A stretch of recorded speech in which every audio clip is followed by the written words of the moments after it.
penuntut umum sebagaimana termuat dalam tuntutan pidananya. Menimbang bahwa untuk menjatuhkan pidana terhadap terdakwa, maka perlu dipertimbangkan terlebih dahulu keadaan yang memberatkan dan yang meringankan terdakwa sebagai berikut. Keadaan yang memberatkan: perbuatan terdakwa tidak mendukung program pemerintah dalam upaya pemberantasan korupsi. 2. Terdakwa bersikap tidak sopan dengan mengucapkan kata-kata yang tidak pantas dalam kerumakian yang diucapkan dalam ruang persidangan. Keadaan yang meringankan: terdakwa belum pernah dihukum, terdakwa dalam keadaan sakit namun bisa mengikuti persidangan sampai akhir. Terdakwa memiliki tanggungan keluarga, seorang istri dan anak-anak. Menimbang bahwa oleh karena terdakwa dijatuhi pidana, maka haruslah dibebani pula untuk membayar biaya perkara. Menimbang bahwa tindak pidana korupsi di negara Republik Indonesia adalah merupakan kejahatan luar biasa, sehingga pemberantasannya harus melalui pemberian sanksi pidana yang tegas agar orang lain tidak mengambil contoh perbuatan atau melakukan kejahatan yang sama atau serupa, yaitu korupsi. Oleh karena itu, Majelis Hakim berpendapat bahwa hukuman atau pemidanaan yang dijatuhkan atas diri terdakwa sebagaimana yang disebutkan dalam amar putusan di bawah ini kiranya sudah memenuhi rasa keadilan dan bermanfaat bagi terdakwa dan bagi masyarakat.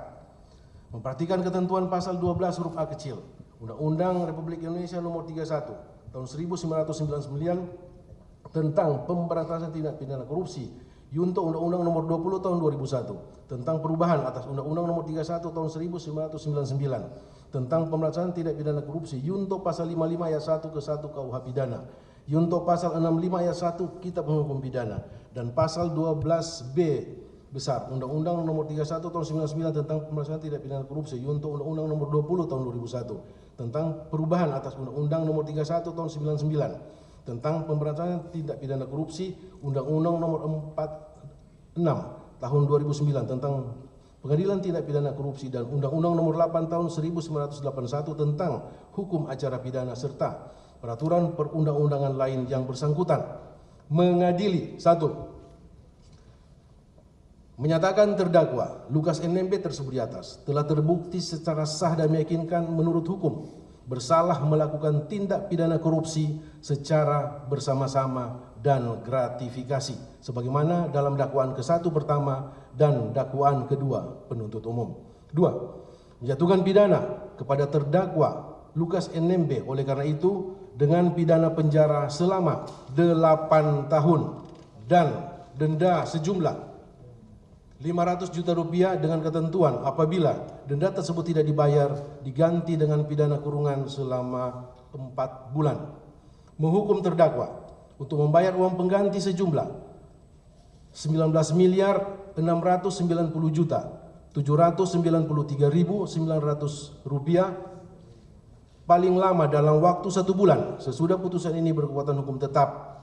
Jika tidak membayar, maka harta bendanya disita dan dilelang oleh jaksa untuk menutupi uang pengganti tersebut dengan ketentuan apabila terpidana tidak mempunyai harta benda yang mencukupi, maka dipidana dengan pidana penjara selama 2 tahun. 4. Menjatuhkan pidana tambahan terhadap terdakwa berupa pencabutan hak untuk dipilih dalam jabatan publik selama 5 tahun sejak terdakwa selesai menjalani pidana pokoknya. 5. Menetapkan masa penangkapan dan penahanan yang dijalani oleh terdakwa dikurangkan seluruhnya dari pidana yang dijatuhkan. 6. Menetapkan terdakwa tetap berada dalam tahanan. 7. Menetapkan barang bukti berupa barang bukti nomor urut 1 sampai dengan nomor urut 721 dikembalikan kepada penuntut umum untuk dipergunakan dalam perkara lain. Barang bukti nomor urut 722 sampai dengan nomor urut 723 dikembalikan kepada yang paling berhak, yaitu saksi Riyatono Laka. Barang bukti nomor urut 724 sampai dengan nomor urut 1024 dikembalikan kepada penuntut umum untuk dipergunakan dalam perkara lain. Membebani terdakwa untuk membayar biaya perkara sejumlah Rp7.500. Demikian diputuskan dalam rapat pemusatan Majelis Hakim Pengadilan Tindak Pidana Korupsi pada Pengadilan Negeri Jakarta Pusat pada hari Rabu tanggal 4 Oktober 2023 oleh kami, Rianto Adam Ponto, SHM sebagai Hakim Ketua, Denny Arsan Fatrika SMH, dan Hakim ad hoc Ali Muhtarom SMH, masing-masing sebagai hakim anggota. Putusan tersebut diucapkan dalam sidang yang terbuka untuk umum pada hari Kamis tanggal 19 Oktober 2023 oleh Hakim Ketua tersebut didampingi para hakim anggota tersebut, dibantu oleh Andre SH sebagai panitera pengganti tindak pidana korupsi Pengadilan Jakarta Pusat, serta dihadiri oleh penuntut umum pada Komisi Pemberantasan Korupsi, dan terdakwa didampingi oleh tim penasihat hukum terdakwa tersebut. Ya, demikian putusan majelis hakim berdasarkan musyawarah.